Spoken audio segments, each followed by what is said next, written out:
The leak newsrooms lit up across the country as the footage from The Daily Show went viral within minutes. The broken mug, Jon Stewart's bleeding hand, and Karoline Leavitt's devastating calm. It was all trending. Signalgate, Jon Stewart vs. Leavitt, and our unedited showdown trended simultaneously on every platform. But while the internet argued about whether Jon had gone too far or Karoline had gone too quiet, something more serious was happening behind the scenes, because someone, somewhere, was taking the leak very seriously. At the Pentagon, 3 Intelligence analysts reviewed the original signal thread, redacted, classified, and now compromised. The message that made its way to the press wasn't a full conversation. It was a slice, a cropped portion. Someone wanted the leak to look like Karoline had exposed military strategy, but they hadn't shown the full picture. Major Davis, a career defense officer, leaned back from the screen. "That isn't the original timestamp." His colleague nodded. "It's been doctored. Whoever released it wanted to make it look like she slipped up, but someone else scrubbed the metadata." "So who did the scrubbing?" The room went quiet. Then the director of operations spoke. "This isn't about Karoline Leavitt. It's bigger. This is a misdirection play." Back in New York, Karoline sat in her hotel room, watching replays of the interview. Every news station had a different spin. Some praised her poise. Others said she didn't deny hard enough. One commentator even speculated that the entire interview had been staged, performance art between 2 political actors. Her phone rang. It was Patrick, her old colleague from the National Security Council. He hadn't called her in months. "Are you alone?" he asked. "Yes. Why?" "They're trying to hang you." "I know. Jon just gave them the perfect rope." "No," he said, lowering his voice. "Not Jon. Someone inside. The leak wasn't an accident. And you weren't the target. You were the cover." She stood, grabbing the TV remote and muting the sound. "Explain." "The version Stewart waved on TV, it wasn't just edited. The message was altered to include your name. Your original signal logs didn't have that line about the Houthis, but this version does. It was planted." Karoline felt her chest tighten. "Planted by who?" "I don't know. But the Pentagon's watching this now. And Langley's awake, too." There was a long silence. Then Patrick said something that made her blood freeze. "You need to leave New York. Now." An hour later, Karoline slipped out of the back entrance of the hotel, a baseball cap low over her eyes. Her aide, Mia, waited in a black SUV with tinted windows. They drove without headlights for the first block, heading toward a quieter exit route on the West Side Highway. "You're scaring me," Mia said, voice tight. Karoline glanced at her. "You should be scared. Someone's burning me to cover their own tracks." Mia stared ahead, knuckles white on the wheel. As they sped down the highway, Karoline's mind raced. Who had the motive? The clearance to alter classified chat logs? Who knew she'd agree to Jon's show and risk public exposure? The answer was sinking in. This wasn't just political. Revenge. It was strategic. Someone wanted to cause a diplomatic reaction. The mention of the Houthis wasn't just embarrassing, it was explosive. If the US looked like it was planning a preemptive strike, Iran would respond. The region would ignite. And all of that chaos? Pinned on a former press secretary too young to fight back. Unless she did. By morning, new reports had started to surface. CNN broke a story that someone inside the State Department had ordered. A quiet internal audit of Karoline's digital records weeks before the leak even happened. That meant surveillance. Pre-leak activity. Someone had been preparing to frame her. On Al Jazeera, a retired intelligence operative suggested something even darker. "This is classic scapegoat positioning," he said. "Find a figure who's already controversial. Leak just enough to make her dangerous, then let the media finish the job." Meanwhile, Jon Stewart stayed silent. No tweets, no interviews. His team declined to comment. But behind the scenes, A source close to the show leaked a message to several journalists. Jon's starting to question what he was handed. He's worried he was used. The irony was brutal. The man who built a career exposing media manipulation had just become its vessel. Karoline met Patrick in a secure parking garage in D.C., just past midnight. He handed her a burner phone and a sealed envelope. "What's this?" she asked. The original chat log, unedited, from before anyone touched it. She opened the file and scanned the lines. Her name wasn't there.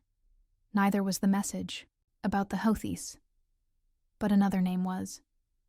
A name still active inside the White House. "You sure this is clean?" she asked. "As clean as it gets. But if you go public with this, they'll come after me. They already are." Karoline stared at the final line of the chat. It wasn't just policy. It was a directive, and it didn't come from Trump. It came from someone who wasn't even supposed to be in that group. She looked up at Patrick. "This goes all the way up, doesn't it?" He nodded, and then he said the words she already knew were coming. "You're not in a media war anymore. You're in a shadow war." The smokescreen rain hit Washington, D.C. like it had something to say. Gray clouds pressed down over the city, making every building feel heavier. Karoline Leavitt watched from a fifth-floor window inside a secured townhouse near Logan Circle, a temporary safe house set up by a former Secret Service contact. No windows from the street, no cameras, no leaks. On the table before her sat two things: the original signal transcript, unedited and damning, and the envelope it came in, now wet at the edges from the rain on Patrick's coat. She reread the final lines of the chat. Redacted. "Green light at 0400. Comms will shift to black. Press should be managed by Leavitt if things leak. She's already on tape." It wasn't a request. It was an instruction. And whoever sent it knew she'd be easy to burn if the operation went public. Karoline leaned back, staring at the name above the message. A top advisor to the National Security Advisor. A man she'd never met in person. A name that had never made headlines. But now, he was at the center of a fake scandal with very real consequences. Mia entered quietly, a tablet in her hands. "You need to see this," she said. Karoline took it. Breaking. U.S. may have planned strike on Houthis. Leak points to internal disagreement. It was NBC this time, and they had sources. Pentagon. Staff anonymously confirmed growing friction between political appointees and career defense officials. Karoline's name wasn't in the headline, but it was buried in the article. Former comms official may have been used as a firewall. For a rogue operation, she tossed the tablet down. "Firewall," she said. "That's what I am now." Mia nodded. "They're testing public reaction. If the public doesn't panic, they'll bury you. If they panic, they'll bury someone higher." Karoline stood, grabbing the envelope again. "Then we change the panic." The next morning, a mysterious file appeared in the inboxes of 3 journalists, known for reporting stories the government would rather keep quiet. 1 at The Intercept. 1 at Foreign Policy. 1 at Al Jazeera English. The subject line read, "The message Jon never read." The file contained a screen grab of the real signal chat, time-stamped, verified by server logs, and with a clear digital signature from the rogue advisor.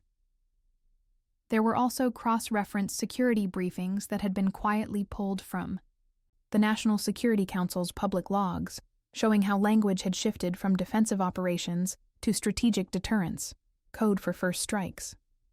And crucially, there was proof that Karoline's digital access to the group had been revoked 2 days before the message in question had been sent. She was never part of that leak. And someone had edited the metadata to make it look like she had been. It was a setup. A very, very sophisticated one. Jon Stewart sat alone in his private dressing room. He hadn't filmed a new episode since the Karoline interview. Not because he was avoiding her, but because something didn't feel right. The Daily Show's legal team had started investigating after the clip went viral. Karoline's team hadn't sent a takedown notice. Not yet. But they had quietly requested a copy of the raw footage and the segment outline. That wasn't normal. Then came the press leak, the file, the uncut chat, the verified timestamps. Jon read the entire thing twice. The smirk on his face faded. He reached for his phone. His producer answered on the first ring. "We got played," Jon said, "and we played her." That same evening, the story broke wide open. The Intercept published the unredacted signal chat. Within an hour, Foreign Policy followed with a deeper exposé, linking the rogue advisor to 2 prior incidents of manipulated intelligence, both brushed off at the time. And Al Jazeera? They didn't hold back. Their headline hit hardest. Exclusive. White House advisor altered comms to frame Trump-era official in strike leak. Across the country, and the world, the story took a sharp turn. Karoline Leavitt was no longer the focus. She was the fuse, and behind the fire was something much bigger. In D.C., Karoline returned to the Capitol for a private meeting with 2 bipartisan senators known for defense oversight. "Why didn't you go public yourself?" one of them asked. "Because I knew no one would believe me," she said. "Not after Jon's show, not after they made me the joke." "Then why now?" She handed them a list. 4 names. All cleared for the original Signal group. All had motive to pin the leak on her. One had resigned last year. 2 still